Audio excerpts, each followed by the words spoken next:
لله نحمده ونستعينه ونستغفره ونؤمن به ونتوكل عليه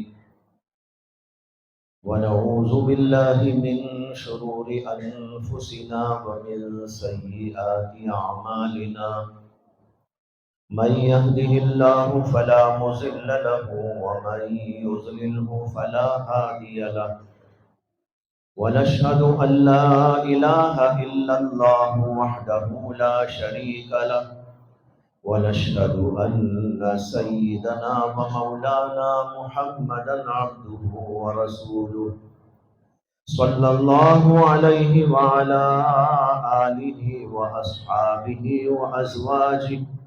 وأزواجه وذرياته وسلم تسليما كثيرا كثيرا. أما بعد فأعوذ بالله من الشيطان الرجيم.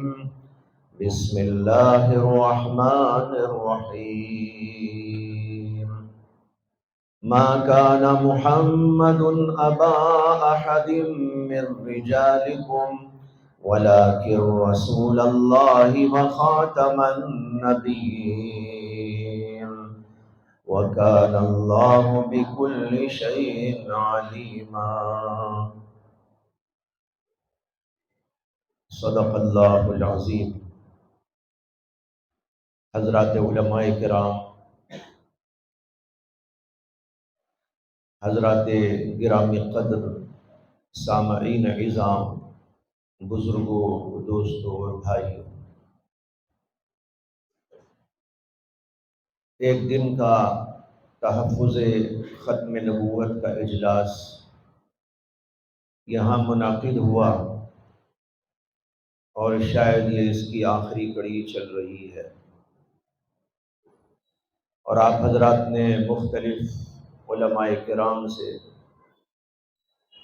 اس سلسلے میں تفصیلات سنی ہوگی، مسئلے کی اہمیت اور نزاکت کو محسوس کیا ہوگا. علماء کرام نے مسئلہ لکھا ہے کہ ایک آدمی کے مسلمان ہونے کے لیے زمانے ماقبل میں یہ ضروری تھا کہ ایک آدمی اللہ کو مانے، اپنے زمانے کے پیغمبر پر یقین لائے کہ وہ اللہ کے پیغمبر ہے. مثلا حضرت عیسیٰ کے زمانے میں اگر کوئی ایمان لانا چاہے تو اس کا طریقہ یہ تھا کہ وہ یہ کہے میں اللہ کو مانتا ہوں اور عیسیٰ علیہ السلام کو اللہ کا پیغمبر مانتا ہوں. موسیٰ علیہ السلام کے زمانے میں جو مسلمان ہوئے ان کے لیے طریقہ یہ تھا کہ وہ کہتے کہ ہم ایمان لائے اللہ پر اور ہم ایمان لائے حضرت موسیٰ علیہ السلام پر کہ وہ اللہ کے پیغمبر ہیں.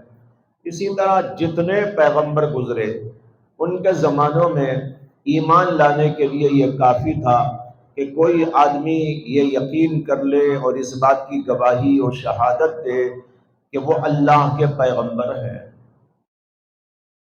لیکن کوئی شخص اسلام میں داخل ہونا چاہے تو یہاں اس کے ساتھ ایک اور بات بھی ضروری ہے، وہ یہ کہ جو مسلمان ہونا چاہے تو وہ یوں کہے گا کہ میں گواہی دیتا ہوں کہ اللہ وحدہ لا شریک ہے، اور یہ کہ محمد صلی اللہ علیہ وسلم اللہ تبارک و تعالیٰ کے بندے اور رسول ہیں، اور یہ بھی کہ وہ آخری پیغمبر ہے.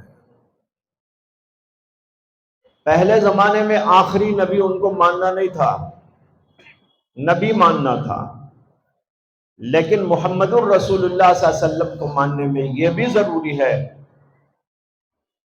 کہ آپ کو آخری پیغمبر مانے.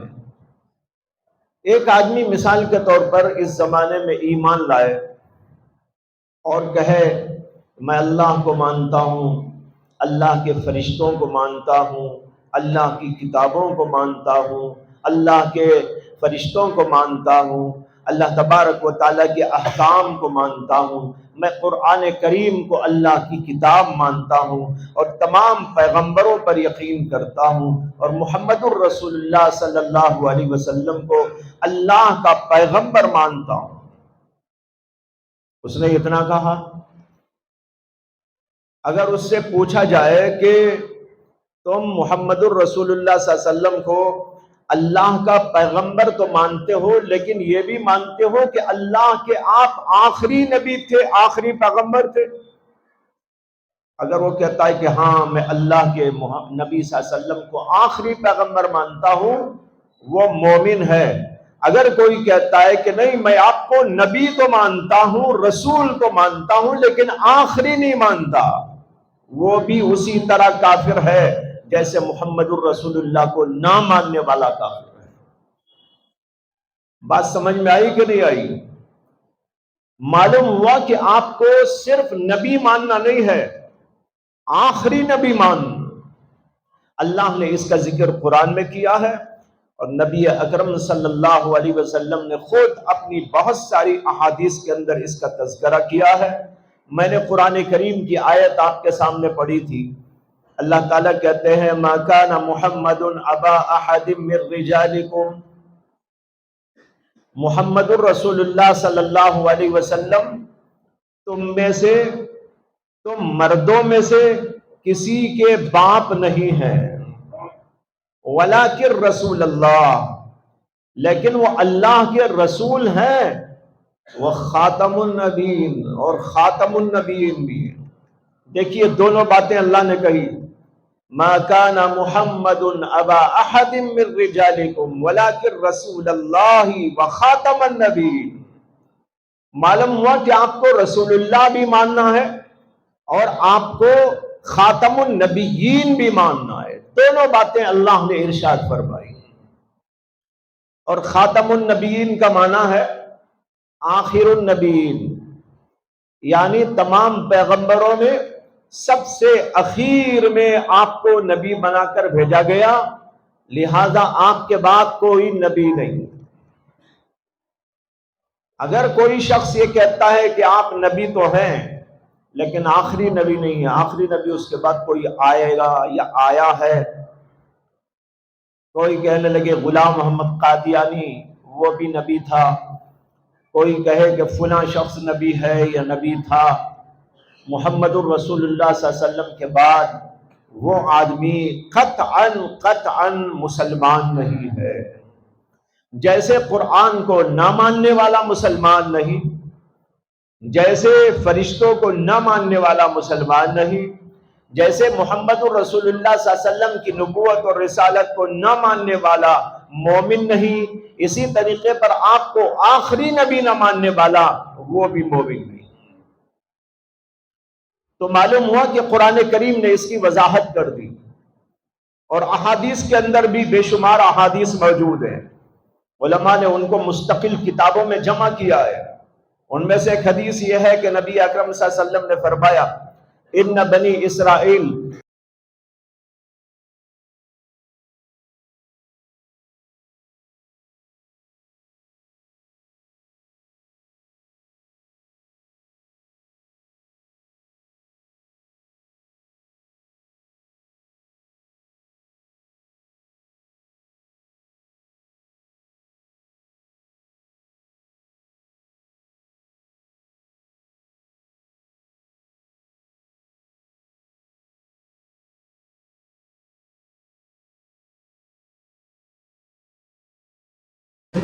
اس کے بعد نے کہا میرے بعد کوئی نبی نہیں، لا نبی بعدی، میرے بعد کوئی نبی نہیں، ہاں میرے بعد میرے خلفاء آئے۔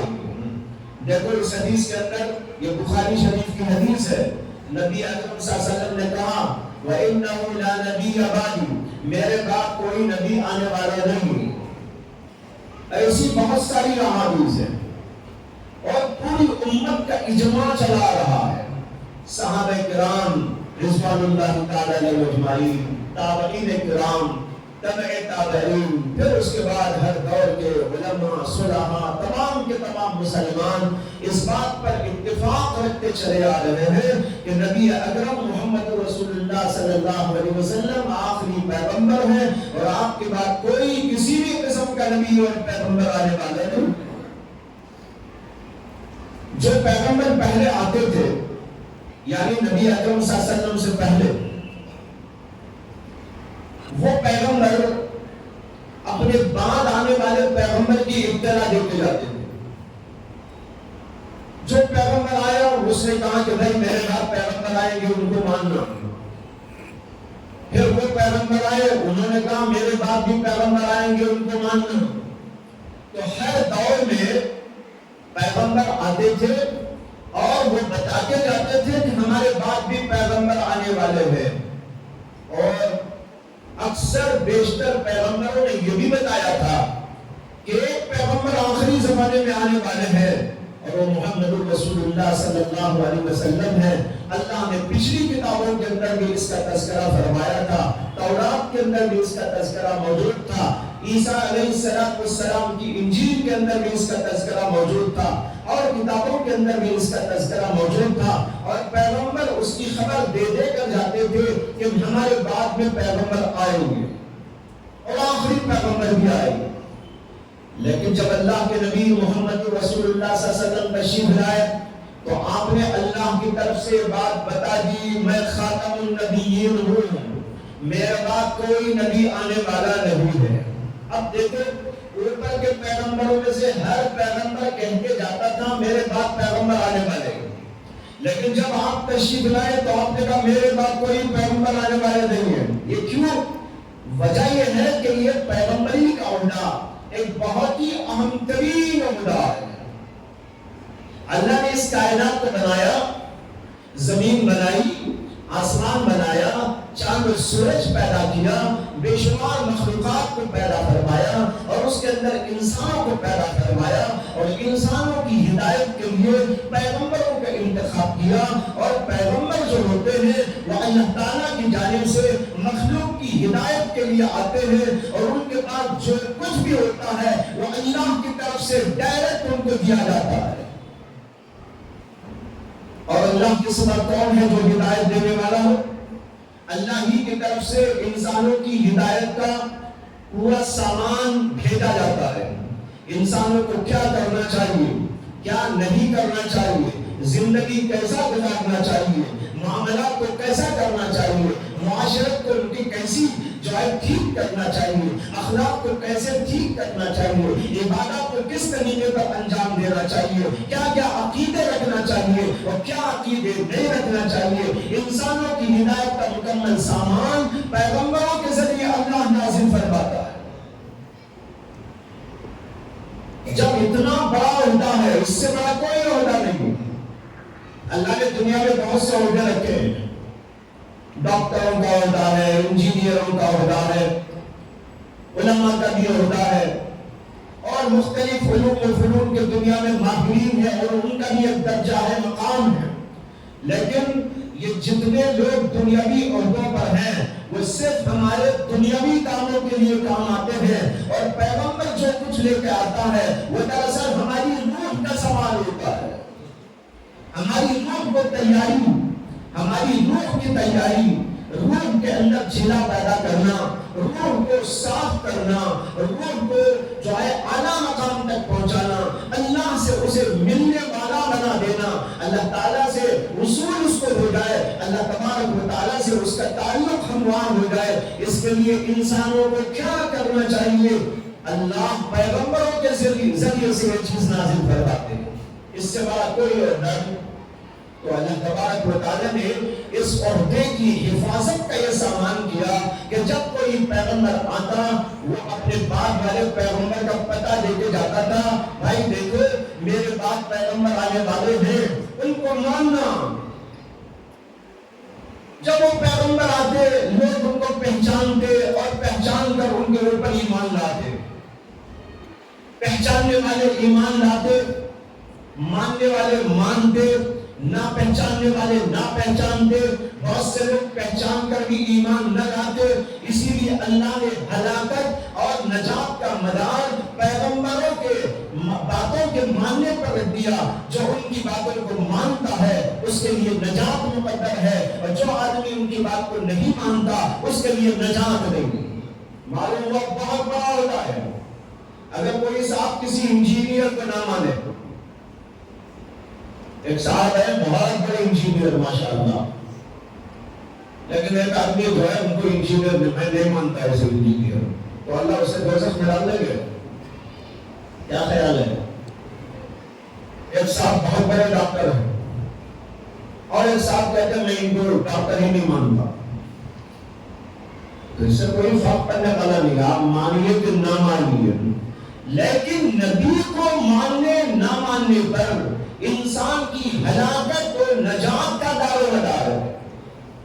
نبی کو مانے گا نجات ملے گی، نبی کو نہیں مانے گا اللہ اس کو نجات نہیں دیں گے بلکہ اسے جہنم رسید کریں گے اور اس کی ہلاکت کے فیصلے کر دیں گے. معلوم ہوا اتنا بڑا ہوگا، اور اتنے بڑے عہدے کے لیے حفاظت ضروری ہے کہ نہیں ہے؟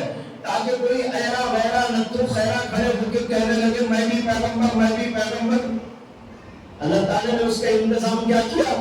انتظام یہ کیا کہ پیغمبر آتے تھے، اس کے بعد بتا دے کے جاتے تھے میرے بعد پیغمبر آنے والے ہیں. جب وہ آئے تو ماننا. ان کی یہ خصوصیات ہے، ان کے یہ کمالات ہے، ان کا یہ سلسلہ ہے، یہ انداز ہے، یہ ساری باتیں بتا کر جاتے تھے. جب وہ پیغمبر آتے تھے تو لوگ ان کو مانتے تھے، نہ ماننے والے ہلاکت میں پڑ جاتے تھے. یہ سلسلہ جاری رہا جاری رہا جاری رہا، یہاں تک کہ سیدنا عیسیٰ علیہ السلام تشریف لائے.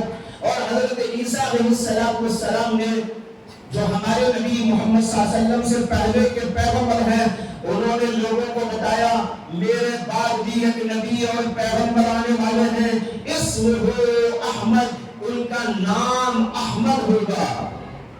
آپ یہ جانتے ہیں نا کہ ہمارے نبی صلی اللہ علیہ وسلم کے دو نام تھے، ایک احمد تھا اور ایک محمد. محمد بھی آپ کا نام تھا، احمد بھی آپ کا نام تھا.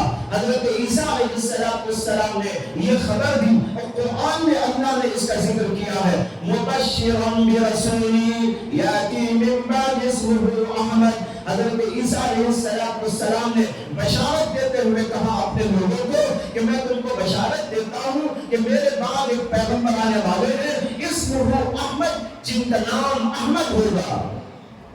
حضرت عیسیٰ علیہ السلام نے اپنا کام پورا کر دیا اور دنیا سے تشریف لے گئے. اس کے بعد ہمارے نبی محمد صلی اللہ علیہ وسلم دنیا میں تشریف لائے. دیکھو اللہ کیسے حفاظت کر رہا ہے عہدوں کی، تاکہ کوئی ایرا ویرا لتو خیرا کھڑے ہو کر دعویٰ نہ کر بیٹھے میں پیغمبر میں پیغمبر. اس لیے کہ اللہ پیغمبری کا عہدہ جب سب سے اہم بنایا تو اس کی حفاظت کے لیے بھی اللہ تعالیٰ نے انتظام کیا. سب سے پہلا انتظام تو یہ کیا کہ ہر پیغمبر باپ کے پیغمبر کا پتہ دے کے جاتا تاکہ لوگ ٹھیک طور پر پہچانے کسی ایرے غیر آدمی کو جو ہے نبی نہ مان لے. اور دوسرا انتظام یہ کرتے تھے کہ نبی کے ہاتھوں سے معجزات صادر کرائے جاتے تھے، وہ معجزات دکھاتے تھے. حضرت موسیٰ کا معجزہ موجود ہے، حضرت عیسیٰ کے معجزات موجود ہے، حضرت ابراہیم کے معجزات موجود ہے. وہ معجزات دکھاتے تھے اور لوگوں کو یقین آتا تھا یہ واقعی اللہ کے پیغمبر ہیں جو ایسے ایسے عظیم الشان معجزات دکھا رہے. پھر ان کی جو باتیں ہوتی تھی وہ بھی دلیل ہوتی تھی، ان کا جو زندگی کا طرز ہوتا تھا جو طرز بھی بتاتا تھا یہ اللہ کے پیغمبر ہیں. اللہ کے پیغمبر کا چلنا، اللہ کے پیغمبر کا اٹھنا، اللہ کے پیغمبروں کی بات چیت، اللہ کے پیغمبروں کا انداز، ان کی تعلیم کا انداز، یہ سب کا سب نرالا ہی نرالا ہوتا ہے. دیکھنے والا پہچان لیتا ہے کہ یہ اللہ کا پیغمبر ہے.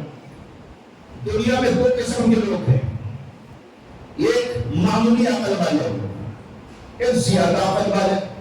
اللہ نے دونوں کے لیے انتظام کیا کہ میرے پیغمبروں کو کم عقل والے پہچاننا چاہیں معجزات سے پہچان لو.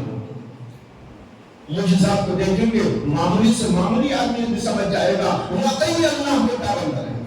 اور جن کے پاس بڑی عقل موجود ہے ان کو اللہ تبارک و تعالیٰ نے یہ دکھایا کہ نبی کی تعلیم کیا ہوتی ہے، نبی کا انداز زندگی کیا ہوتا ہے، نبی کا طرز عمل کیا ہوتا ہے، اس کی سچائیاں کیا ہوتی ہے، اس کی دیانت کیسی ہوتی ہے، اس کی امانت کیسی ہوتی ہے، اس کے اخلاق کیسے ہوتے ہیں، اس کا طرز زندگی کیسا ہوتا ہے۔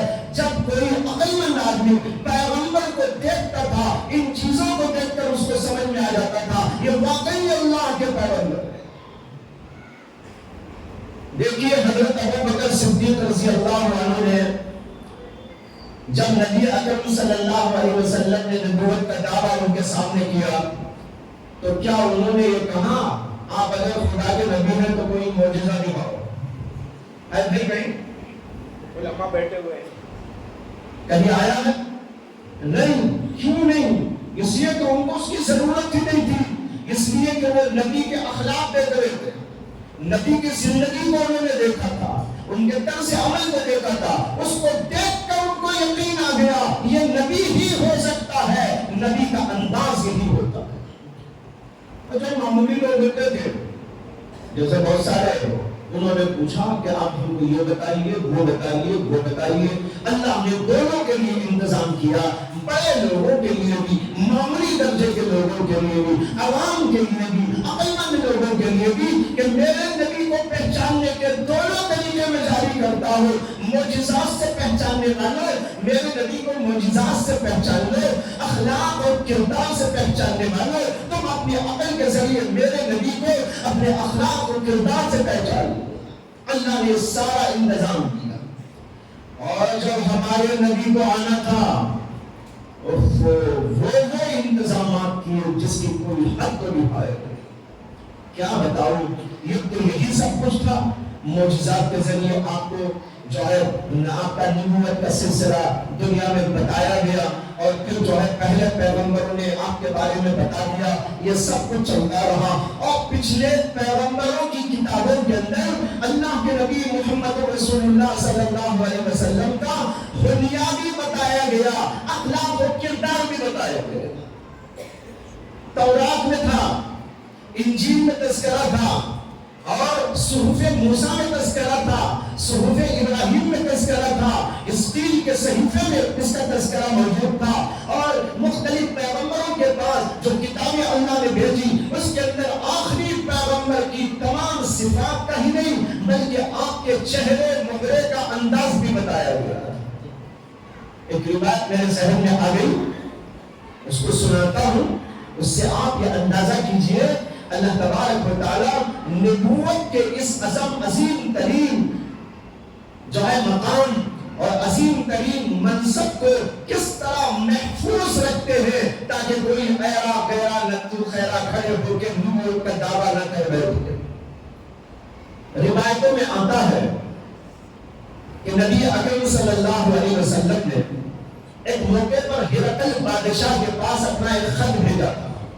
ہرقل یہ روم کا بادشاہ تھا، اور روم اس زمانے میں سپر پاور، ایران ایک طرف دوسری طرف روم اور ایران دو بڑے بڑے سپر پاور تھے محمد رسول اللہ صلی اللہ علیہ وسلم کے دور میں۔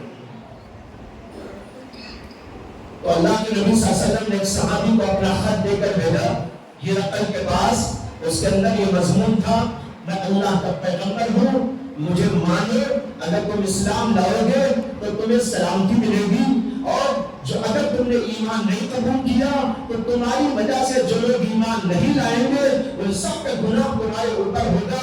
بہرحال دعوت اسلام دے کر لکھ کر خط میں اللہ کے نبی صلی اللہ علیہ وسلم نے ایک صحابی کو دیا، اور وہ صحابی کا نام تھا حضرت دحیہ کلبی رضی اللہ عنہ، جو بڑے خوبصورت صحابی تھے، اور حضرت جبریل جو آتے تھے محمد صلی اللہ علیہ وسلم کی خدمت میں تو عام طور پر دحیہ کلبی ہی کی شکل میں آتے تھے۔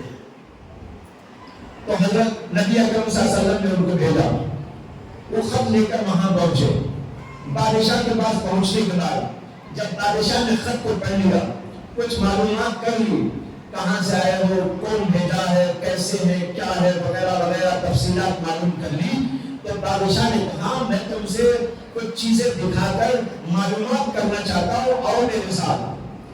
بادشاہ حضرت دحیہ کلبی کو لے کر اپنے محل کے کنارے پر پہنچا. یہ روایت بڑی اہم ہے، اس پر غور سے سن لیجیے.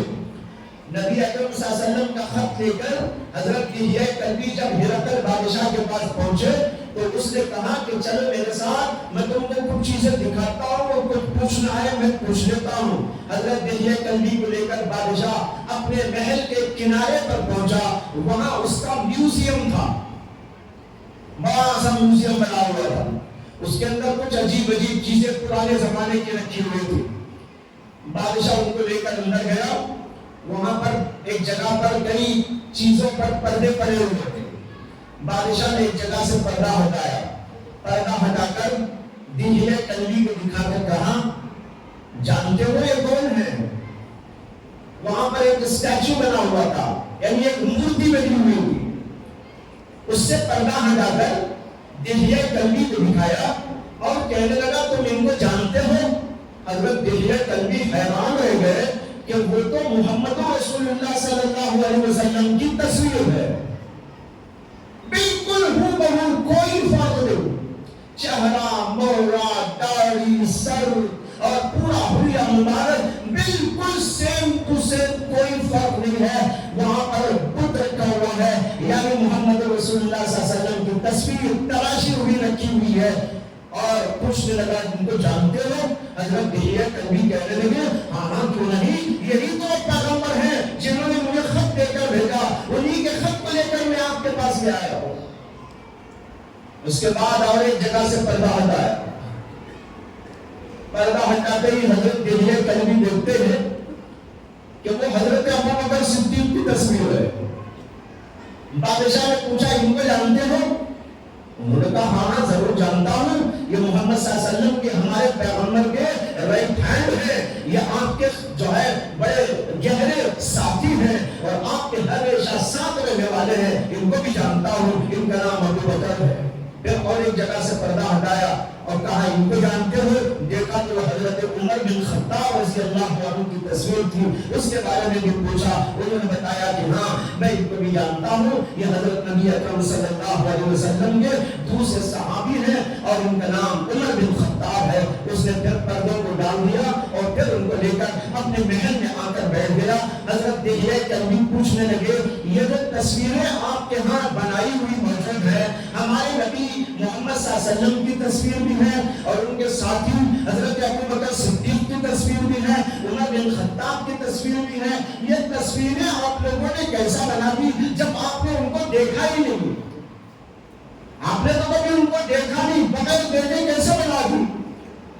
بادشاہ کہنے لگا یہ آج کی بنائی ہوئی تصویر نہیں ہے، یہ آج سے ہزاروں برس پہلے بنائی گئی، یہ آج سے ہزاروں برس پہلے بنائی گئی ہے. انہوں نے پوچھا کیسا بنا دیا؟ کہاں ہماری پرانی کتابوں میں، وہ عیسائی تھا، ہرقل بادشاہ عیسائی تھا، وہ کہنے لگا کہ ہماری جو پچھلی کتابیں تھیں، تورات تھی، انجیل تھی اور انبیاء کے صحیفے تھے، ان کے اندر آخری زمانے میں آنے والے پیغمبر کا مکمل تذکرہ تھا اور ان کا حلیہ بھی بیان کیا گیا تھا، ان کی صورت کا انداز بھی بیان کیا گیا تھا، ان کے اخلاق کا تذکرہ بھی کیا گیا تھا. تو اس زمانے کے جو مصورین ہوا کرتے تھے، تصویر بنانے والے، انہوں نے ان چیزوں کو پڑھ پڑھ کر یہ تصویر بنا دی. یہ حیرت انگیز روایت ہے. علامہ ابن کثیر بہت بڑے محدث ہے جن کی کتاب ہے البدایہ والنہایہ، اس کے اندر یہ روایت کئی طرق سے انہوں نے بیان کی، کئی سندوں سے اس کو بیان کیا ہے. علامہ ابن جوزی کی کتاب ہے سیرت عمر، اس کے اندر بھی یہ روایت تفصیل کے ساتھ موجود ہے. بتا رہا ہوں، اس سے یہ اندازہ ہوتا ہے اللہ نے ہمارے نبی صلی اللہ علیہ وسلم کی نبوت کو محفوظ رکھنے کے لیے کیا کیا انتظام کیا کہ پہلے ہی سے بتا دیا آخری زمانے میں آنے والے پیغمبر ایسے ایسے ایسے ہوئے، اور آخری نبی ہونے کو بھی بتا دیا، اخلاق و کردار کو بھی بتا دیا.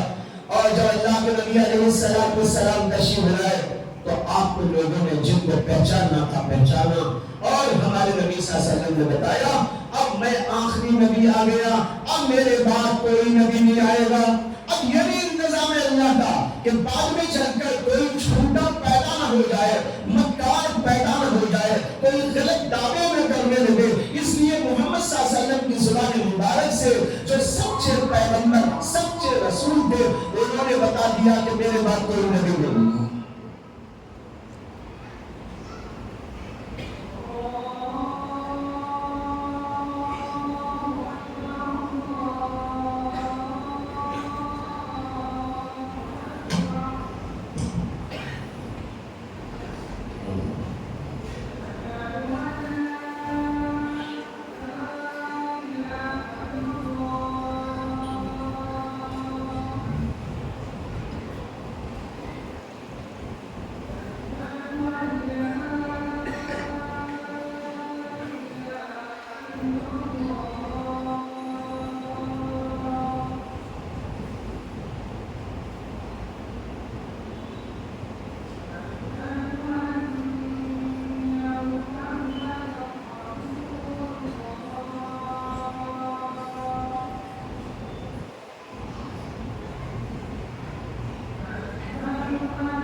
میری ان باتوں کو آپ نے سنا اور سمجھا ہوگا، اور آپ کو یہ محسوس ہوا ہوگا کہ اللہ تبارک و تعالیٰ نے نبوت کے عظیم الشان منصب کو کس طرح محفوظ انداز پر شروع سے آخر تک لوگوں کے درمیان میں رکھا، تاکہ کوئی غلط انسان، کوئی جھوٹا آدمی، کوئی مکار آدمی کبھی کھڑے ہو کر اپنے آپ کو نبی کہہ کر لوگوں کو گمراہ نہ کر دے۔ اس لیے کہ نبوت تو ہدایت کے لیے ہے۔ اگر کوئی جھوٹا آئے گا تو اس کے پاس تو اللہ کی وحی نہیں آئے گی، اس کے پاس تو اللہ کا پیغام نہیں آئے گا، وہ لوگوں کو اپنی مکاری و عیاری و دھوکے بازی کی وجہ سے غلط راہوں پہ ڈال دے گا۔ اس لیے اللہ نے اس طریقے پر اس کا نظام چلایا، اور ہمارے نبی محمد صلی اللہ علیہ وسلم کی زبان مبارک پر یہ الفاظ جاری کر دیے، اور اپنے قرآن کے اندر بھی وضاحت کر دی کہ آپ خاتم النبیین ہیں، یعنی آخر النبیین ہیں۔ اور اللہ کے نبی نے کہہ دیا لا نبی بعدی وانا خاتم النبیین، میں خاتم النبیین ہوں، میرے بعد کوئی نبی آنے والا نہیں ہے۔ اس لیے اب قیامت تک کے لیے کوئی بھی کبھی بھی آئے اور کہنے لگے میں اللہ کا نبی ہوں یا فلاں اللہ کا نبی ہے، تو تم سمجھ جانا کہ جھوٹا ہے۔ اب اگر کوئی شخص کسی اور کو نبی مانتا ہے تو اس کا مطلب صاف یہ ہے کہ وہ نبی اکرم محمد صلی اللہ علیہ وسلم کو نبی نہیں مانتا۔ اسے کہ آپ نے خود کہہ دیا نا کہ میرے بعد کوئی نبی نہیں ہو۔ اب اس پر یقین ہے تو کوئی آپ کیسا بھی آ جائے، کچھ بھی کرتب دکھا دے، کوئی بھی تماشا دکھا دے، کوئی بھی حیرت انگیز بات دکھا دے، کچھ بھی وہ کہہ دے، لیکن جب محمد صلی اللہ علیہ وسلم نے کہہ دیا میرے بعد کوئی نبی نہیں، تو اب کوئی نبی قیامت تک آنے والا نہیں۔ یہاں بعض لوگوں کو کچھ غلط فہمی میں مبتلا کرتے ہیں، میں اس کو بھی ذرا جو ہے صاف کرتا چلوں۔ بعض لوگ یہ کہتے ہیں کہ نبوت تو اللہ تبارک و تعالیٰ کی ایک نعمت ہے، تو اللہ اپنی نعمت کو بند کیوں کر دیا؟ نبیوں کا سلسلہ جو اللہ نے جاری کیا وہ اللہ کی نعمت ہے، اور نبوت کو بند کر دینے اور محمد صلی اللہ علیہ وسلم پر ختم کر دینے کا مطلب یہ ہے کہ نبوت کو بند کر کے اللہ نے اپنی نعمت کو ختم کر دیا۔ نعمت کو اللہ نے کیوں ختم کر دیا؟ یہ لوگوں کو بہکانے والے جیسے قادیانی ہے، یہ اسی طرح کی بات کہتا ہے، اپنی کئی کتابوں میں اس نے اس طرح کی بات لکھی ہے کہ نبوت اللہ کی نعمت ہے، اللہ کی نعمت کبھی ختم نہیں ہوتی، قیامت تک جاری رہتی ہے، اس لیے جو ہے نبوت کا سلسلہ اب بھی جاری ہے۔ نعوذ باللہ۔ اب میں آپ کو بتاؤں گا کہ نبوت اللہ نے کیوں ختم کر دی محمد صلی اللہ علیہ وسلم۔ دیکھیے پہلے زمانے میں جو نبی آتے تھے ان میں اور ہمارے نبی صلی اللہ علیہ وسلم میں ایک بنیادی فرق ہے۔ وہ فرق یہ ہے کہ ہمارے نبی صلی اللہ علیہ وسلم کی نبوت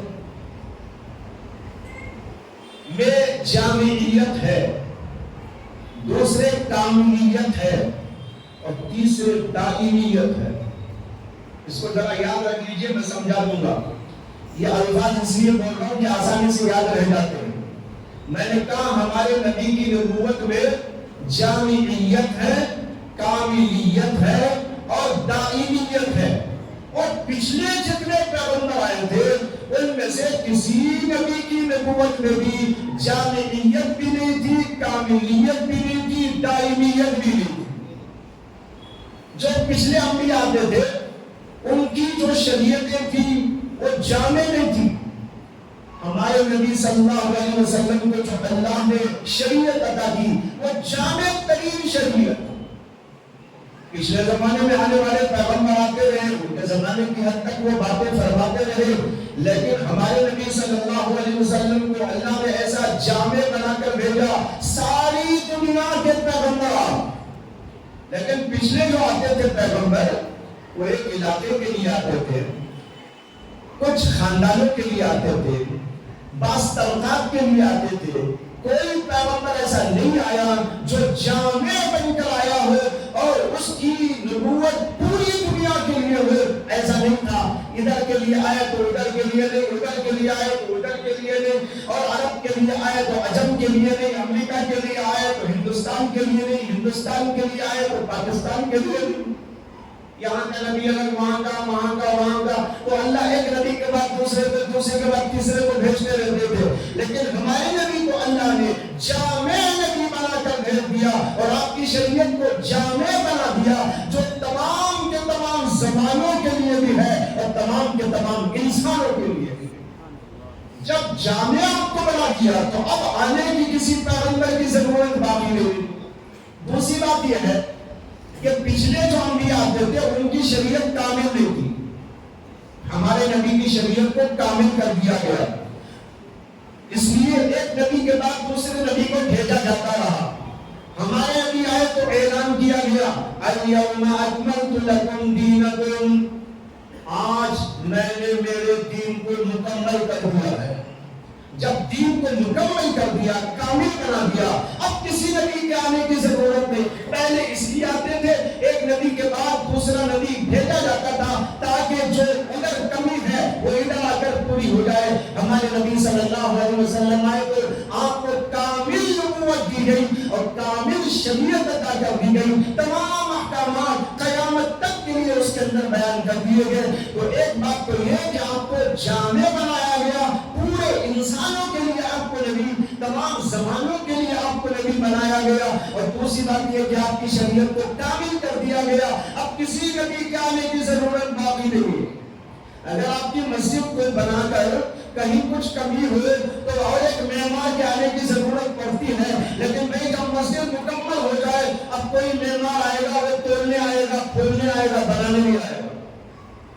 اسی طرح ہمارے نبی صلی اللہ علیہ وسلم کو اللہ نے جب کامل شریعت عطا کر کے بھیج دیا، اب کچھ کمی باقی نہیں رہی ہے۔ اب جو کھڑے ہو کے کہے میں بھی خدا کا نبی ہوں تو اس کا مطلب یہ ہے وہ ہمارے نبی کی نبوت کو توڑنا چاہتا ہے، پھوڑنا چاہتا ہے۔ بنانے کے لیے کوئی اب نبی کی ضرورت باقی نہیں۔ دو باتیں ہو گئی، اور تیسری بات یہ کہ آپ کو دائمی نبی بنا کر بھیجا گیا، یعنی قیامت تک کے لیے آپ کی نبوت کو برقرار رکھ دینے کا فیصلہ کر دیا گیا۔ پہلے زمانے میں ایسا نہیں تھا، ایک نبی کے بعد ان کی نبوت چند دنوں تک، اس کے بعد دوسرا نبی بھیجا گیا، پھر تیسرا نبی بھیجا گیا، موسیٰ کے بعد کسی اور کو بھیجا گیا، ان کے بعد کسی اور کو بھیجا گیا۔ ان کی نبوت ایک زمانے تک محدود تھی، دائمی نبوت نہیں تھی۔ ہمارے نبی صلی اللہ علیہ وسلم کو قیامت تک کے لیے نبی بنا کر بھیج دیا گیا۔ اب کسی اور نبی کی ضرورت کیا باقی ہے؟ معلوم ہوا آپ کی نبوت میں جامعیت ہے، آپ کی نبوت میں کاملیت ہے، آپ کی نبوت کے اندر دائمیت ہے، ہمیشہ ہمیشہ کے لیے آپ کو نبی بنا کر بھیج دیا گیا۔ اس لیے اب کسی بھی کے طرح کے نبی کے آنے کی ضرورت باقی نہیں۔ بھائیوں، جب آپ نے یہ مضمون سمجھ لیا جس کا نام ہے ختم نبوت، اور یہ بھی آپ کو معلوم ہو گیا کہ ہمارے نبی کو آخری نبی کیوں بنا دیا گیا؟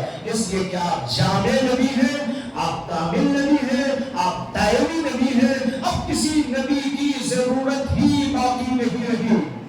اب جو ضرورت ہو سکتی ہے وہ یہ ہے کہ آپ کی شریعت کو آگے بڑھایا جاتا رہے، آپ کی شریعت کی اشاعت کی جاتی رہے، آپ کی شریعت کی تجدید کی جاتی رہے، آپ کی شریعت کی اشاعت اور حفاظت کی جاتی رہے. اس کے لیے اللہ نے علماء کو بھیج دیا جو قیامت تک سلسلہ ان کا چلے گا. اور حضرات علماء کرام اور مشائخ اعظام، دینی خدام، دعوت اللہ کرنے والے، اللہ کے دین کو برقرار رکھنے کی کوششیں کرنے والے قیامت تک کے لیے اس شریعت کو محفوظ رکھ کے چلے جائیں گے. اللہ تبارک و تعالی نے قرآن میں اعلان کیا اِنَّا نَحْنُ نَزَّلْنَا الذِّكْرَ وَإِنَّا لَهُ لَحَافِظُونَ. ہم ہی نے اس شریعت کو اتارا اور ہم ہی اس کی حفاظت کریں گے. قیامت تک کے لیے اللہ نے حفاظت کا وعدہ کیا. معلوم ہوا پہلے زمانے کے نبیوں کی نبوت کے لیے اللہ نے یہ اعلان نہیں کیا تھا ہم اس کی حفاظت کریں گے. اس لیے گڑبڑ ہو گئی. موسیٰ کی شریعت کو لوگوں نے بدل دیا، عیسیٰ علیہ السلام کی شریعت کو لوگوں نے بدل دیا، اس کے اندر شرک کو داخل کر دیا، کفر کو داخل کر دیا، غلطیوں کو داخل کر دیا، بےہودہ باتوں کو داخل کر دیا، اللہ کی کتابوں کو چینج کر دیا، تورات کو چینج کر دیا، تحریف مچا دی. عیسیٰ علیہ السلام کی انجیل کو بدل ڈالا، اس کے اندر گڑبڑی پیدا ہوئی. لیکن ہمارے قرآن کو دیکھ لو، اس کی زبان بھی محفوظ ہے، اس کا شوشہ شوشہ محفوظ ہے، اس کا نکتہ نکتہ محفوظ ہے. اس کو یاد رکھنے والے دنیا بھر میں حفاظ کرام لاکھوں کروڑوں کی تعداد میں موجود ہیں. یہ بھی اللہ کا کیسا عجیب انتظام ہے. غور کر لیجیے کہ شریعت کی حفاظت قیامت تک کے لیے اللہ نے اپنے ذمہ لے لی ہے. علماء کرام، حفاظ اعظام، خطبہ اعظام، مشائخ اعظام کے ذریعے یہ شریعت برقرار رہے گی. دنیا کا کوئی مائی کا لال کتنی بھی کوششیں کر ڈالے کہ ہم شریعت کو بدل دیں گے، قرآن کو بدل دیں گے، اس کے اندر گڑبڑی کر ڈالیں گے، لیکن انشاءاللہ قیامت تک کوئی کرنے والا نہیں. حفاظ موجود ہیں، علماء موجود ہیں، وہ اس کی حفاظت کرتے رہیں گے اور ان کے سینے اس کے لیے موجود ہے. یہ ہے سلسلہ اللہ نے اللہ کے نبی صلی اللہ علیہ وسلم کی حفاظت، آپ کی شریعت کی حفاظت، آپ کی جو ہے تعلیمات کی حفاظت قیامت تک کے لیے اپنے ذمے پہ لینی ہے. یہ سلسلہ جاری رہے گا. اس لیے اب کسی بھی قسم کے نبی کے آنے کی ضرورت باقی نہیں. لیکن افسوس کہ مسلمانوں میں سے بہت سارے مسلمان ان حقائق کو نہ جاننے کی وجہ سے اور ختم نبوت کے عقیدے کو ٹھیک طور پر نہ سمجھنے کی وجہ سے اور کچھ ورگلانے والے لوگوں کے ورگلانے سے اور بہکانے والے لوگوں کی بہکانے کی وجہ سے بعض لوگ نعوذ باللہ کسی اور کو بھی نبی اور پیغمبر ماننے کے لیے تیار ہو جاتے ہیں. آج کا دور بڑا خطرناک دور ہے. بڑے فتنے یہاں سے وہاں تک مچے ہوئے ہیں اور ان فتنوں میں سے عملی فتنے بھی ہیں اور اس سے بڑھ کر عقیدوں کا فتنہ ہے. ہمارے نظریات اور ہمارے عقائد کو تہس نہس کرنے اور ہمارے عقائد کو بدل ڈالنے، ہمارے عقائد کے اندر خلل اور فتور ڈالنے کے لیے بہت سارے لوگ کام کرتے چلے جا رہے ہیں. پہلے بھی کام کرتے تھے لیکن پہلے زمانے میں اور اس زمانے میں فرق یہ ہے کہ پہلے زمانے کے مسلمان اپنے عقیدوں کو سمجھتے تھے، اپنے عقیدوں پر جو ہے بڑے مضبوط ہوا کرتے تھے. ان کے اندر عملی طور پر کچھ کمی بھی ہو لیکن عقیدہ بڑا مضبوط ہوتا تھا. دنیا کی کوئی طاقت ان کے عقیدوں اور ان کے نظریوں کو بدلنے کی طاقت نہیں رہتی تھی. وہ مر جاتے تھے لیکن عقیدے میں فرق آنے نہیں دیتے تھے. لیکن اب کے مسلمانوں کا حال یہ ہے کہ وہ عقیدے بھی نہیں جانتے. انہیں معلوم ہی نہیں کہ اللہ کے بارے میں کیا عقیدہ رکھنا چاہیے. گوہر شاہی کے نام سے جو فتنہ ہے، وہ ایک شخص گزرا ہے جس کا نام ہے ریاض احمد گوہر شاہی. وہ اپنے آپ کو کہتا میں خدا ہوں اور اس کو خدا ماننے والے موجود ہیں. لا حول ولا قوت الا باللہ. وہ ہنتا ہے، مونتا ہے، کھاتا ہے، پیتا ہے، محتاج ہے، بندہ ہے، سب ہے، اپنی آنکھوں سے دیکھتے ہیں لیکن اس کو خدا ماننے والے بھی موجود ہیں. وہ جو فرقہ ہے گوہر شاہی کے نام سے گمراہ ترین فرقہ، بدترین کافر فرقہ، بدترین قسم قسم کا شیطانی فرقہ، اس کے ماننے والے اس کو جو ہے پتہ نہیں کیا کیا مانتے ہیں، اور وہ یہ بھی دعویٰ کرتا ہے کہ وہ خدا ہے اور اس کو خدا مانتے ہیں۔ اور یہ کہاں سے گئے ہیں ماننے والے؟ معلوم آپ کو؟ کرسچنوں میں سے نہیں۔ اس کو جو ماننے والے گئے ہیں وہ کرسچنوں میں سے نہیں گئے ہیں، ہندوؤں میں سے نہیں گئے ہیں، اور بدھزم کے ماننے والے بھی نہیں ہیں، یہ گئے ہیں تو ہمارے ہی لوگوں میں سے گئے۔ کتنے افسوس کی بات ہے۔ ایک مسلمان کو اگر یہ بھی معلوم نہ ہو کہ خدا اور بندے میں کیا فرق ہوتا ہے۔ عیسائی لوگوں نے حضرت عیسیٰ علیہ السلام کو خدا کا بیٹا قرار دیا۔ اللہ نے قرآن کے اندر جگہ جگہ اس کی تردید کی، اور ایک جگہ یہ بھی فرمایا کانا یاکلان الطعام، ارے تم ان کو خدا مانتے ہو یا خدا کا بیٹا کہتے ہو، اور مریم کو خدا کی بیوی کہتے ہو، یہ دونوں کے دونوں یعنی عیسیٰ علیہ السلام بھی اور ان کی ماں حضرت مریم بھی، یہ دونوں کے دونوں یاکلان الطعام، کھانا کھاتے تھے۔ آپ سوچیں گے کہ قرآن جیسی عظیم کتاب میں یہ کیوں آیا ہے کہ یہ دونوں کھانا کھاتے تھے؟ ایک موٹی سی بات ہے نا، بندہ ہے کھانا کھاتا ہے، ہم بھی کھاتے ہیں، آپ بھی کھاتے ہیں، سب کھاتے ہیں۔ اللہ نے قرآن میں ذکر کیا ہے کہ یہ دونوں کانا یاکلان الطعام، دونوں کھانا کھاتے تھے۔ اور جس بیچارے کو آگے پیچھے کسی کا علم نہ ہو، خالی ترجمہ پڑھنے لگا، وہ کہے گا کیا ضرورت تھی اللہ کو بولنے کی، یہ دونوں کھانا کھاتے تھے۔ اللہ یہ بولنا چاہتے ہیں تم ان کو خدا سمجھتے ہو یا خدا کا بیٹا سمجھتے ہو، یہ دونوں خدا کیسے ہو سکتے ہیں یا خدا کا بیٹا کیسے ہو سکتے ہیں، خدا کی بیوی کیسے ہو سکتی ہے؟ یہ دونوں تو کھانا کھاتے تھے، اور جب کھانا کوئی کھاتا ہے اس کے لیے اور ایک چیز لازم ہے، کھانے کے بعد استنجا کے لیے جانا۔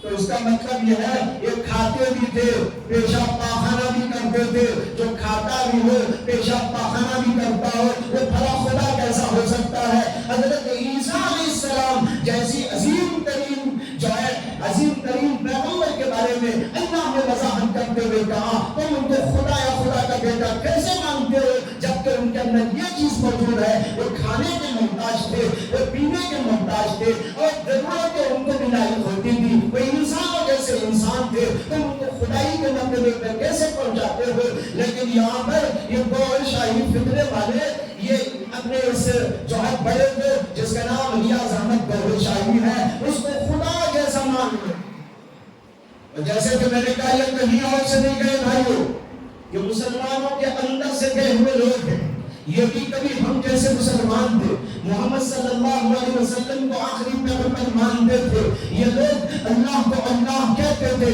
لیکن جب گمراہی ادھر سے آئی اور ان لوگوں نے عقیدہ ٹھیک نہیں کیا تھا، علم ٹھیک طور پر حاصل نہیں کیا تھا، کسی کو سامنے جا کر سمجھا نہیں تھا، تو اتنی بڑی جو ہے بےہودگی کے اندر مبتلا ہو گئے کہ ایک انسان کو خدائی کے مرتبے پر پہنچا دیا۔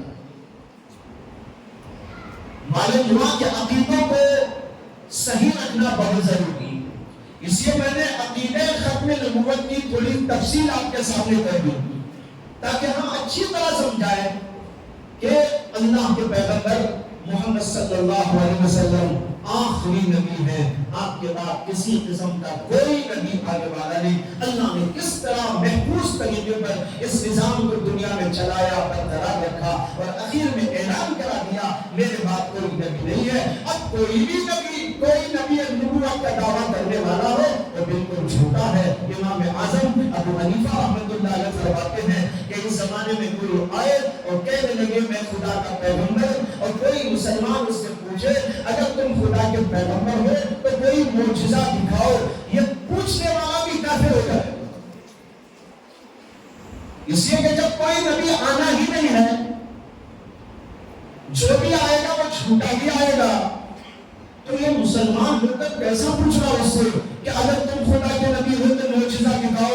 اس کا مطلب یہ کہ اس کے دل میں یہ ہے یہ نبی ہو سکتا ہے، اس لیے معجزے کا سوال کر رہا ہے۔ جب ہو سکتا ہے دل میں آ گیا تو اسی وقت کافر ہو۔ معلوم ہوا بھائیو بڑا نازک ترین مسئلہ ہے، اس لیے اپنے عقیدے کو ٹھیک کرو، ختم نبوت کی بات اچھی طرح سمجھ لو، اور یہ بھی میں نے آپ کو بتایا کہ نبوت کو اللہ نے کیوں ختم کیا، اس لیے ختم کر دیا آپ کو دائمی نبوت عطا کی گئی، کامل نبوت عطا کر دی گئی، اور جامع نبوت عطا کر دی گئی، اور اس کی حفاظت کا اللہ نے وعدہ قیامت تک کے لیے لے لیا۔ اب اس کے بعد اس کے اندر کسی تحریف کے ہونے عدل بدل ہونے کا کوئی سوال نہیں ہے کہ کوئی اور نبی آ کر اس کو درست کرنے لگے، اس لیے اللہ تبارک و تعالی نے یہ اپنے ذمہ لے لیا ہے، اور اس کا مشاہدہ ہم لوگ کرتے آ رہے ہیں۔ لیکن جیسے کہ میں نے کہا کہ بعض اس طرح کے فتنے اب آ رہے ہیں جیسے کہ پہلے بھی آئے۔ ایک زمانے میں غلام احمد قادیانی پیدا ہوا، پنجاب کا رہنے والا، اس سے پہلے بھی کچھ لوگ ہوئے، خود نبی اکرم صلی اللہ علیہ وسلم کے آخری زمانے میں بھی کچھ لوگوں نے نبوت کا دعویٰ کیا تھا، جیسے کہ اسود انسی کے نام سے ایک شخص گزرا، اس نے نبوت کا دعویٰ کیا تھا۔ اسی طریقے پر ایک عورت نے بھی دعویٰ کیا تھا جس کا نام سجام تھا، اور اسی طریقے پر مسیلمہ نامی ایک شخص تھا جس کو اسلام مسیلمہ کذاب کے ساتھ یاد کرتا ہے۔ یہ سب اس زمانے کے اندر پیدا ہوئے، لیکن حضرات صحابہ نے بالاتفاق ان کو کافر قرار دیا، اور بالاتفاق ان سب کے خلاف آواز اٹھائی اور ان کے خلاف جہاد کیا۔ معلوم ہوا کوئی نبوت کا دعویٰ کرنے والا کبھی درست اور ٹھیک نہیں ہو سکتا، وہ جھوٹا اور مکاری ہوتا ہے۔ اور پھر اس کے بعد ہر زمانے میں کچھ ایسے دیوانے پیدا ہوتے رہے۔ پھر غلام احمد قادیانی آیا، اس نے بہت شور مچایا، بہت ہنگامہ مچایا، بہت سی کتابیں لکھی، اس کی کتابیں میں الٹی سیدھی ہر طرح کی باتیں ہیں، اور ان باتوں کو برابر ادھر ادھر پھیلاتا رہا، اور بہت بڑا مشن چلایا، اور بہت سارے لوگ اس کی وجہ سے گمراہی میں پھنس گئے، اور آج تک پھنسے ہوئے ہیں، جو اس کو محمد صلی اللہ علیہ وسلم کے بعد نبی مانتے ہیں، اور کبھی کچھ کہتے ہیں کبھی کچھ کہتے ہیں۔ پہلے وہ شخص کہتا تھا میں مجدد ہوں، پھر اس کے بعد کہنے لگا میں اس سے بھی اعلیٰ مقام کا ہو گیا ہوں، پھر آخر میں اس نے یہ بھی کہا کہ میں خدا ہو گیا ہوں، اور پھر آخر میں آج یہ چل کر اس نے کہا میں نبی ہوں۔ خدا بھی بن گیا، نبی بھی بن گیا، اور یہ کہتا تھا کہ قرآن کریم میں جو آیا ہے کہ عیسیٰ علیہ السلام نے کہا مبشرا برسول یأتی من بعد اسمہ احمد، میرے بعد ایک نبی آئیں گے جن کا نام احمد ہوگا، اس احمد سے مراد میں ہی ہوں۔ لا حول ولا قوت الا باللہ۔ حالانکہ اس کا نام غلام احمد ہے، وہ احمد کیسا ہو سکتا ہے؟ آپ نے سوچا اس کا نام کیا ہے؟ غلام احمد، اور قرآن میں جو آیا ہے وہ احمد، غلام احمد اس کا نام ہے، وہ اس آیت کا مصداق کیسا ہو سکتا ہے جس میں آیا ہے کہ میرے بعد ایک نبی آئیں گے جن کا نام احمد ہوگا؟ وہ بے وقوف کہتا ہے کہ میں ہی اس سے مراد ہوں، نعوذ باللہ۔ ایک لطیفہ یاد آ گیا، ایک بزرگ ہے، بزرگ تھے، انہوں نے کہا کہ میں ایک بار غلام احمد قادیانی کو خواب میں دیکھا، خواب میں دیکھ کر میں نے اس سے پوچھا کہ تم نبوت کا دعویٰ کرتا ہے؟ تو اس نے کہا ہاں، اس لیے کہ قرآن میں میرا ذکر موجود ہے۔ انہوں نے پوچھا قرآن میں تیرا ذکر کہاں آیا ہے؟ کہنے لگا مبشرا برسول یأتی من بعد اسمہ احمد، دیکھو احمد کا یہاں نام آیا۔ وہ بزرگ کہتے ہیں میں نے اس سے کہا کہ یہاں تو احمد آیا ہے اور تیرا نام تو غلام احمد ہے۔ کہنے لگا غلام کو ہٹا دے تو احمد رہے گا، غلام کو ہٹا دے تو احمد رہے گا۔ انہوں نے کہا اگر ایسا ہی کچھ ہٹا دینا ہے تو دیکھ میرا نام عطا اللہ ہے۔ ان بزرگ کا نام کیا تھا؟ عطا اللہ شاہ بخاری، جو بہت بڑے عالم گزرے ہیں، حضرت مولانا انور شاہ کشمیری کے شاگرد تھے۔ انہوں نے کہا دیکھ میرا نام عطا اللہ ہے، عطا کو ہٹا دے تو اللہ باقی ہو، عطا اللہ سے عطا کو ہٹا دے تو اللہ باقی ہے۔ میں اللہ ہوں اور میں گواہی دیتا ہوں میں نے تجھے نبی نہیں بنایا۔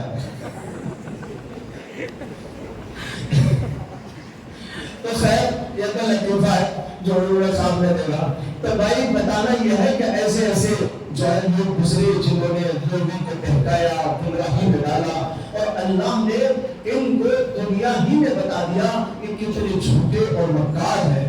یہ غلام احمد قادیانی نے بہت سے دعوے کیے، ایسا ہوگا، یہ ہوگا، وہ ہوگا، لیکن اللہ نے اس کے تمام دعووں کو جھوٹا کر کے دکھایا.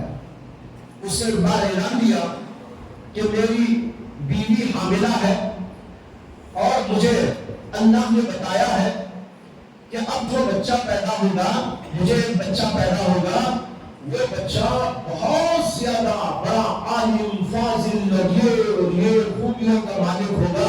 اللہ نے مجھ کو بتایا ہے کہ وہ میرا بچہ اس قدر خوبیوں والا ہوگا. اور اسی میں جملہ لکھا ہے کأن اللہ نزل من السماء, وہ بچہ ایسا ہوگا گویا کہ خود خدا ہی زمین میں اتر کے آ گیا. لا حول ولا قوت الا باللہ. یہ لکھ کر اشتہار دیا.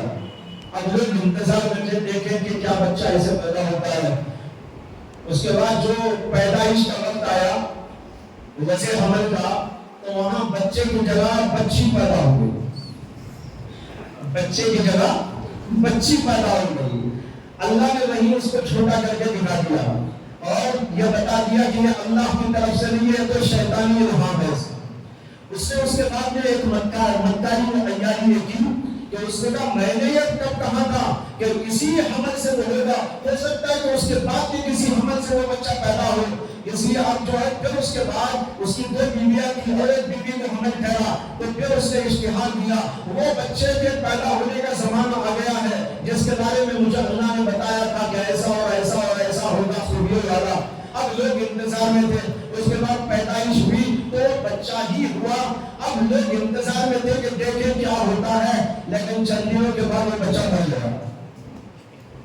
لیکن اب اللہ نے اسے دنیا ہی میں جھوٹا قرار دے دیا. اس کی مکاری و عیاری کو جو ہے واضح کر دیا. بھائیو بزرگوں, یہاں پر ایک بڑا مسئلہ یہ ہے کہ کچھ لوگ تو وہ ہوتے ہیں جو نبوت کے دعوے دار بن کر اٹھ کر لوگوں کو گمراہی کی طرف لے جاتے ہیں. دوسری بات یہ ہے کہ بعض لوگ اپنے آپ کو عیسیٰ کہتے ہیں, بعض لوگ اپنے آپ کو مہدی کہہ کر سامنے آتے ہیں. اور آج یہ فتنے بھی دنیا میں چل رہے ہیں کہ بعض لوگ کہتے ہیں کہ میں مہدی ہوں اور بعض لوگ کہتے ہیں کہ میں عیسیٰ ہو گیا ہوں. عیسیٰ علیہ السلام کے بارے میں یہ آیا ہے, قرآن میں بھی اشارہ موجود ہے اور احادیث کے اندر تو صراحت در صراحت موجود ہے کہ آخری زمانے میں حضرت مہدی علیہ السلام دنیا میں تشریف لائیں گے اور اسی زمانے میں اللہ آسمانوں سے حضرت عیسیٰ علیہ السلام کو نازل فرمائے گا. عیسیٰ علیہ السلام کا انتقال ابھی تک نہیں ہوا. اللہ نے ان کو آسمانوں پر اٹھا دیا. یہ مسلمانوں کا عقیدہ ہے, قرآن میں مذکور ہے. اللہ نے ان کو آسمانوں پر اٹھا لیا. ان کو لوگ قتل کرنا چاہتے تھے, سولی پہ ٹنگانا چاہتے تھے. اللہ نے ایک شخص پر جو انہی کے لوگوں میں سے تھا لیکن بڑا عیار اور مکار تھا, اللہ تبارک و تعالیٰ نے حضرت عیسیٰ علیہ السلام کی شباہت اس آدمی کو دے دی اور لوگ سمجھے کہ یہی عیسیٰ ہے. اس کو پکڑ کر انہوں نے سولی پہ ٹنگا دیا اور یہ سمجھ گئے کہ ہم نے عیسیٰ کو سولی پہ ٹنگا دیا, حالانکہ اللہ نے عیسیٰ علیہ السلام کو آسمانوں پر اٹھا لیا. بل رفعہ اللہ, اللہ نے ان کو آسمانوں پر اٹھا لیا. یہ قرآن کے اندر اللہ نے بتایا ہے. لیکن حدیثیں بتا رہی ہے, قرآن میں بھی اشارہ موجود ہے کہ آخری زمانے میں اللہ تبارک و تعالیٰ دوبارہ حضرت عیسیٰ علیہ السلام کو دنیا میں بھیجے گا. عیسیٰ علیہ السلام جب دنیا میں آئیں گے تو آپ کے ذہن میں شبہ نہیں ہونا چاہیے کہ پھر ہمارے نبی آخری نبی کا ہوئے. عیسیٰ علیہ السلام تو حضور کے بعد آ رہے تھے. اگر کسی کے ذہن میں سوال ہوئے, جواب سن لیجئے. حضرت عیسیٰ پہلے کے پیغمبر ہیں, حضور کے بعد پیغمبر نہیں بنائے گئے. عیسیٰ علیہ السلام ہمارے نبی کے بعد پیغمبر بنے یا پہلے بنے؟ پہلے نا, ان کو پہلے بن گئے تھے. بس ان کو ایک جگہ رکھا گیا ہے آسمانوں پر, جب اللہ چاہیں گے زمین پر ان کو اتار دیں گے. لیکن وہ نبی بن کر نہیں آئیں گے. ان کی نبوت کا زمانہ پہلے تھا, ان کی نبوت کا زمانہ اوپر تھا, وہ ختم ہو گیا. جب ہمارے نبی صلی اللہ علیہ وسلم تشریف لائے تو آپ کے بعد اب کوئی پیغمبر نیا آنے والا نہیں جس کو اللہ نبی بنا کر بھیجے. وہ آئیں گے تو ہمارے نبی صلی اللہ علیہ وسلم ہی کی شریعت پر عمل کریں گے. اس لیے آپ آئیں گے تو ہمارے نبی کی ختم نبوت پر کوئی سوال نہیں پیدا ہوگا. اس کو ذہن میں رکھ لیجئے. مولانا آپ تشریف لائیں گے اور اسی زمانے میں دنیا کے اندر حضرت مہدی بھی ہوں گے. حضرت مہدی کون ہے؟ وہ پیغمبر نہیں ہے. سب سے پہلا نقطہ، وہ پیغمبر نہیں، وہ محمد صلی اللہ علیہ وسلم کے خاندان کے ایک بہت بڑے عالم، بہت بڑے ولی اللہ ہوں گے.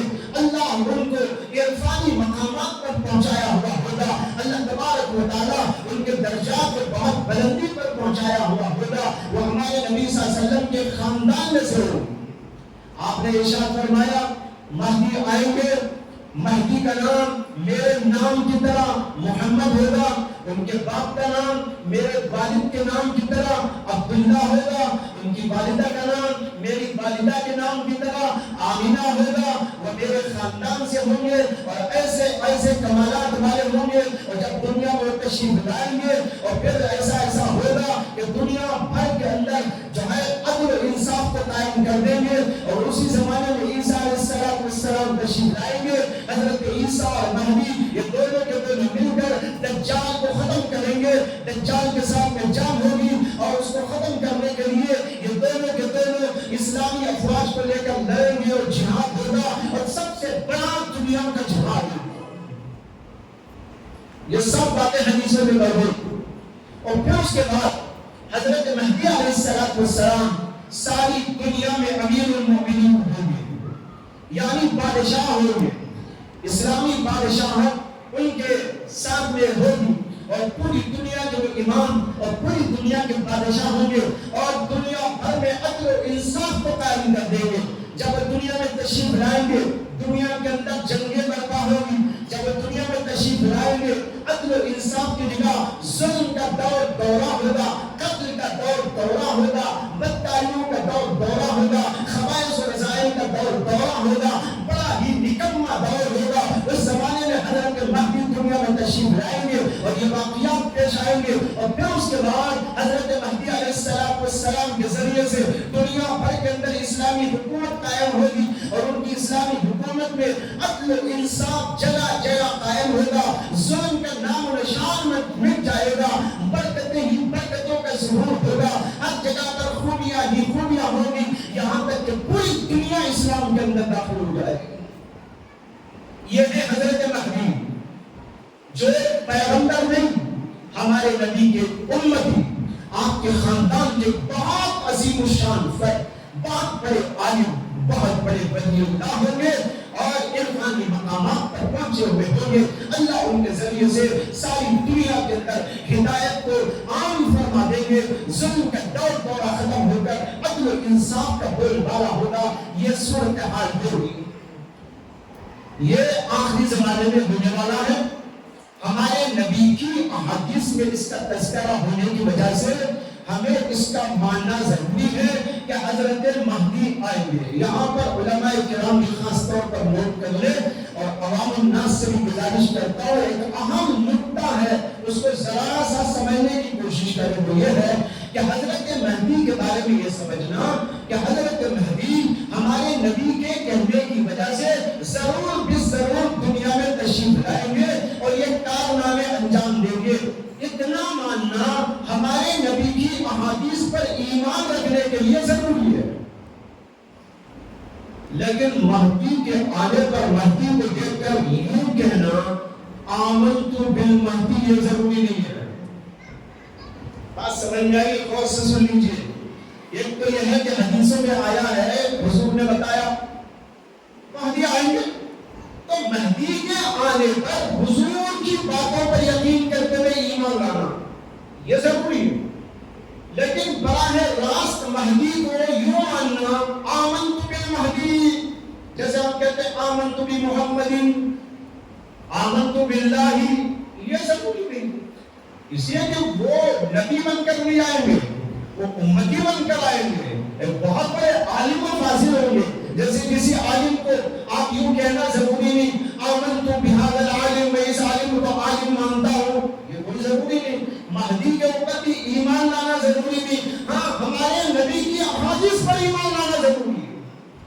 نبی کے باتوں پر یقین کرنا کہ حضرت مہدی آئیں گے یہ ہے ضروری. لیکن مہدی کو دیکھ کر مہدی پر براہ راست ایمان لانا یہ کوئی ضروری نہیں. یہ نقطہ اس لیے عرض کر رہا ہوں، آج جو فتنے چل رہے ہیں اس میں سے ایک فتنہ یہ بھی ہے، کوئی شکیل بن حنیف نامی ایک شخص پیدا ہو کر وہ لوگوں کو اپنی مہدیت کا جو ہے پرچار کر رہا ہے اور اس کے اوپر ایمان لانے کی دعوت دے رہا ہے. اگر مان بھی لے کہ کوئی یہ مہدی ہے تو حضرت مہدی کو پر ایمان لانا کہاں ہے؟ اب مہدی کو مانیں گے تو جنت، مہدی کو نہیں مانیں گے تو جنت نہیں، ایسا نہیں ہے مسئلہ. حضور کی احادیث پر ایمان ضروری ہے. بات سمجھ میں آیا؟ دو باتوں میں فرق. یہ تو یہ ہے حدیثوں میں مہدی کا ذکر آیا تو ہم مانیں گے. کیا مانیں گے؟ اللہ کے نبی نے بتایا ہے کہ آخری زمانے میں مہدی آئیں گے. بس اتنا ایمان آپ رکھنے مومن ہے. لیکن مہدی کے آنے پر مہدی پر الگ سے ایمان لانا کوئی ضروری نہیں ہے. یہ الگ مسئلہ ہے. آج یہ دعوت دی جاتی ہے لوگوں کو، اس کو مہدی مانو، اس کو مہدی مانو، اس کو مہدی مانو. اللہ کے بندے مہدی کو مہدی ماننا یہ کوئی ضروری اسلام کے اندر ہے ہی نہیں. یہ عجیب و غریب لوگوں نے مسئلہ پیدا کر کے لوگوں کو بہتانا شروع کر ڈالا. اللہ ہم سب کی حفاظت فرمائے. بہت سارے لوگ شکیل بن حنیف کے فتنے میں پڑے ہوئے تھے اور یہاں سے وہاں تک اس کا فتنہ جاری ہے. یہ جہالت کی وجہ سے ہے. ختم نبوت پر یقین نہ کرے یا ٹھیک طور پر اس کو نہ سمجھنے کی وجہ سے ہے. مہدی کے بارے میں حدیثوں کو نہ سمجھنے کی وجہ سے ہے. یہاں پر بنیادی طور پر آپ دیکھ لیجئے اس آدمی کا نام ہے شکیل بن حنیف. اس کا نام کیا ہے؟ شکیل. بن کون ہے؟ حنیف، یعنی اس کے باپ کا نام حنیف. حضور نے کیا فرمایا تھا؟ مہدی آئیں گے تو ان کا نام میرے نام پر ہوگا، یعنی ان کا نام محمد ہوگا. ان کے والدین ان کا نام محمد رکھیں گے اور جو رکھیں گے ان کے والدین ان کا نام بھی بتا دیا کہ ان کے والد کا نام عبداللہ ہوگا اور ان کی والدہ کا نام آمینہ ہوگا. جیسے میرے والد کا نام عبداللہ ہے، جیسے میری والدہ کا نام آمینہ ہے، ایسا ان کا اور میرے خاندان سے ہوں گے اور مدینے میں پیدا ہوں گے، مکہ تشریف لائیں گے اور ان سے بیعت جو ہوگی وہ مکہ شریف کے اندر کعبے کے پاس میں ہوگی. اور پھر یہ بھی بتا دیا وہ ساری دنیا کے حکمراں ہوں گے اور ساری دنیا میں عدل و انصاف قائم کر دیں گے. اسی زمانے میں عیسیٰ آئیں گے، دجال کو دونوں مل کر قتل کریں گے. اتنی باتیں حدیثوں کے اندر موجود ہیں، موٹی باتیں. اب آپ اس کو منتقل کریں شکیل بن حنیف پر.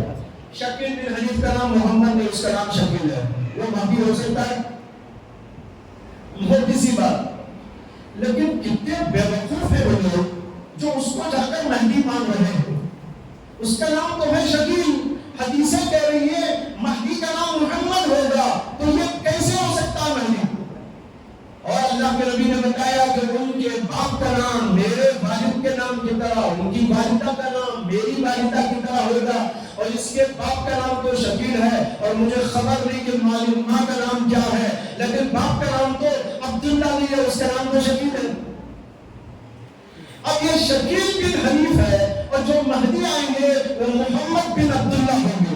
یہی فرق سمجھ میں آ گیا. موٹا سبق. نمبر 2، مہدی پیدا ہوں گے مدینے میں. شکیل بن حنیف کہاں پیدا ہوئے معلوم ہے آپ لوگوں کو؟ بہار کے گاؤں میں. بہار کے ایک علاقے میں گاؤں میں پیدا ہوا. مدینہ کہاں؟ بہار کا یہ پہاڑ کہاں؟ بہار کا یہ پہاڑ کہاں؟ یہ مدینے کی پہاڑ چھوڑ کر یہاں کی پہاڑ میں پیدا ہوا ہے. اللہ کے نبی تو کہہ رہے مدینے کے پہاڑ میں پیدا ہوں گے. میں ایک دفعہ ایک مدرسے میں گیا تھا جہاں پر محتمم صاحب بھی بہار کے تھے اور اکثر طلبہ بھی وہاں بہار کے تھے. وہاں شیخ الحدیث صاحب تھے. مجھے وہاں بلایا گیا تھا درس حدیث کے لیے. تو وہاں میں جب گیا تو وہاں کے شیخ الحدیث صاحب ملے اور انہوں نے مجھ سے پوچھا کہ آپ کے مدرسے میں بھی بہار کے طلبہ ہیں؟ میں نے کہا الحمدللہ بہت سے ہیں، ہمارے یہاں بھی 20-25 تو ضرور ہوں گے. تو انہوں نے کہا خوش ہو کر کہ ماشاءاللہ ہمارے بہار کے طلبہ ہر مدرسے کی بہار ہوتے ہیں. ہمارے مدرسے کے، ہمارے بہار کے طلبہ ہر مدرسے کی بہار ہوتے ہیں. تو بہرحال میں بہار و بہار کی بات بول رہا ہوں. اللہ کے نبی نے تو یہ فرمایا ہے کہ مہدی مدینے میں پیدا ہوں گے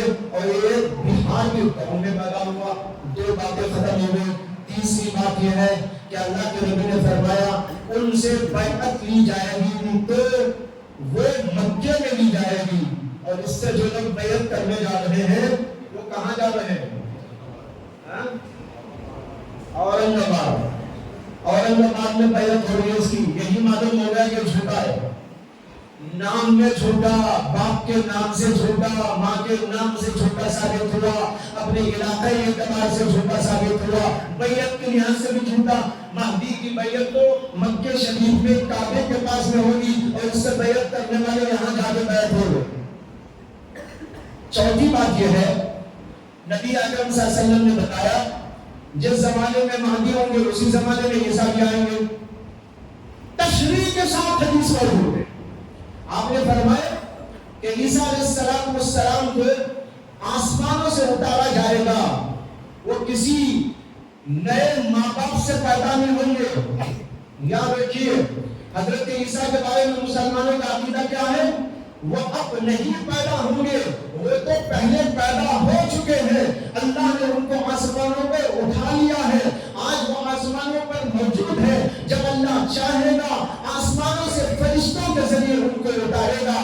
دمشق کی جامع مسجد کے مینار پر اللہ کے فرشتے ان کو اتار کے جائیں گے، دو چادریں پیلی پیلی ان کے جسم مبارک پر ہوگی، اور وہ ایسا آئیں گے جیسے ابھی نہا دھو کے آئے ہوئے، اور ان کے پٹھوں سے یعنی ان کے بالوں سے پانی کے قطرات ٹپک رہے ہوں گے۔ یہ تک حدیث میں بتایا گیا ہے۔ جب ان کو اتارا جائے گا، سیڑھی رکھ کر اتارا جائے گا، اور عصر کی نماز بالکل تیار ہوگی، اذان ہو چکی ہوگی، اقامت قریب ہوگی، اس وقت ان کو آسمانوں سے نیچے اتارا جائے گا۔ جب وہ آئیں گے وہاں حضرت مہدی بھی ہوں گے۔ حضرت مہدی عرض کریں گے کہ حضرت آپ نماز پڑھا دیجئے۔ حضرت عیسیٰ علیہ السلام فرمائیں گے امامکم منکم، تمہارا امام تمہارے لوگوں میں سے ہوگا، تم نماز پڑھاؤ۔ اتنا تک حدیثوں میں آ گیا ہے۔ اب یہ شکیل بن حنیف یہ بھی کہتا ہے مہدی بھی مہدی، عیسیٰ بھی مہدی، مہدی بھی مہدی، عیسیٰ بھی مہدی۔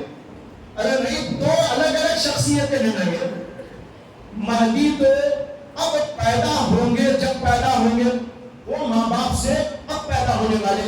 عیسیٰ علیہ السلام تو پہلے ہی ان کی ماں سے پیدا ہو چکے اور آسمانوں پر موجود ہیں، وہ آسمانوں سے آئیں گے۔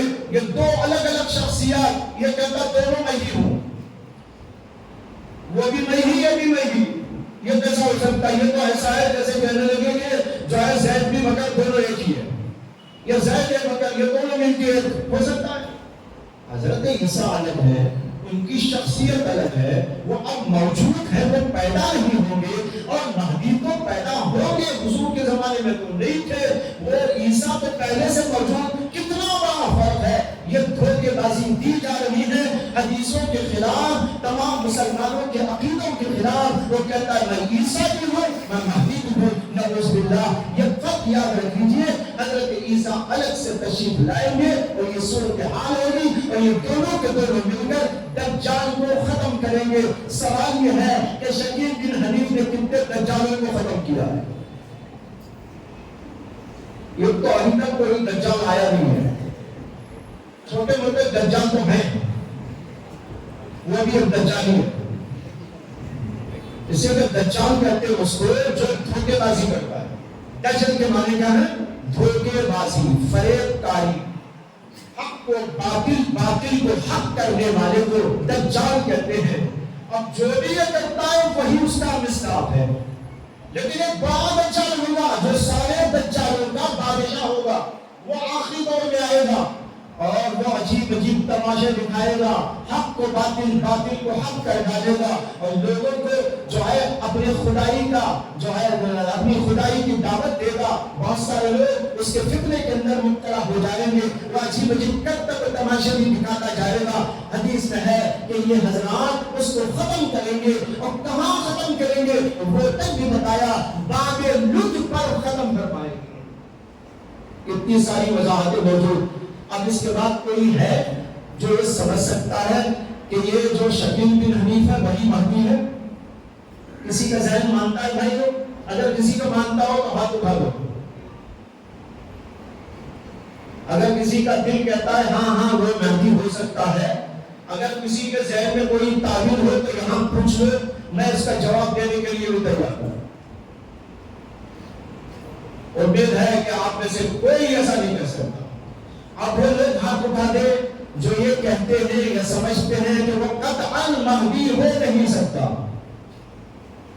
ماشاءاللہ پورا مجمع اس بات پر متفق ہے کہ وہ قطعاً مہدی ہو نہیں سکتا، اس لیے کہ اس کو مہدی ماننا گویا کہ تمام حدیثوں کو جھٹلانا، تمام کے تمام اللہ کے نبی کی باتوں کو جھٹلانا ہے، اس لیے اس کے سوال ہی نہیں پیدا ہوا۔